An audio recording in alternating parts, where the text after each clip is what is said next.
प्रधानमंत्री नरेंद्र मोदी ने जो अपना भाषण दिया था उसमें उन्होंने बड़ा महत्वपूर्ण उनकी 2 लाइनें थी, जिसमें वो कहते हैं कि राम जब यहाँ से गए तो वो राजकुमार थे, लेकिन वनवास पूरा करके जब वो अयोध्या वापस लौटते हैं तो वो मर्यादा पुरुषोत्तम राम कहलाते हैं। क्या है श्री राम का सनातन धर्म में या हम सब के जीवन में उनका महत्व, अपने शब्दों में सुधांशु बताना चाहेंगे, खासतौर से जेन जी को, जिनको समझाना बहुत जरूरी है। देखिए, हमारी सोच और वेस्ट की सोच में अंतर है। वेस्ट में वो राजा बड़ा माना जाता है जिसने बड़े से बड़ा इलाका जीता, जैसे Alexander the great, Genghis Khan the great.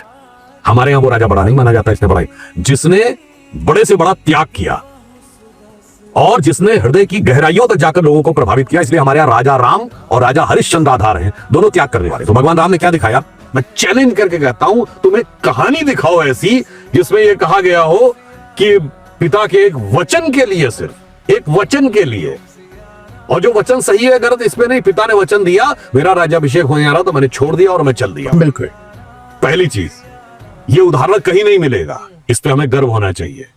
अब जिस व्यक्ति को राज मिल रहा है भरत, वो कह रहा ना ना ना मैं खड़ा हूं, रख कह रहा कोई कहानी दिखा दो ना, तुम कल्पना भी नहीं कर सकते। फैक्ट क्या है, ये सच है और ये इतना कंट्रास्टिंग सच है तुम्हारे लिए कि तुम्हें कल्पना नजर आता। आप देखिए, वहां से वो गए, एक बड़ी सिंपल सी बात कहता हूं, अगर भगवान का जन्म सिर्फ इसलिए हुआ था कि रावण का वध करना था और इसके आधार पर धर्म की स्थापना होनी थी, तो बहुत आसान था। भगवान राम अयोध्या के राजा के रूप में उत्पन्न हुए थे, अयोध्या की सेना लेके जाते, रावण को मार देते, क्या धर्म स्थापित होता? नहीं, क्योंकि जन जन में चेतना नहीं आती।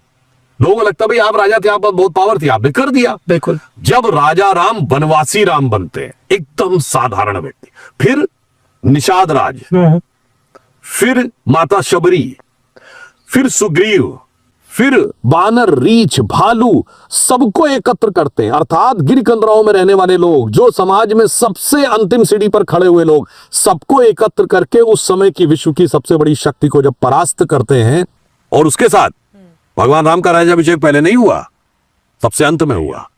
पहले किसका राज्याभिषेक होगा? पहले वो माता शबरी का सम्मान करेंगे, उसके बाद सुग्रीव का राज्याभिषेक होगा, विभीषण का राज्याभिषेक होगा, और निषाद राज को हृदय लगाएंगे, तब राम का राज्याभिषेक होगा।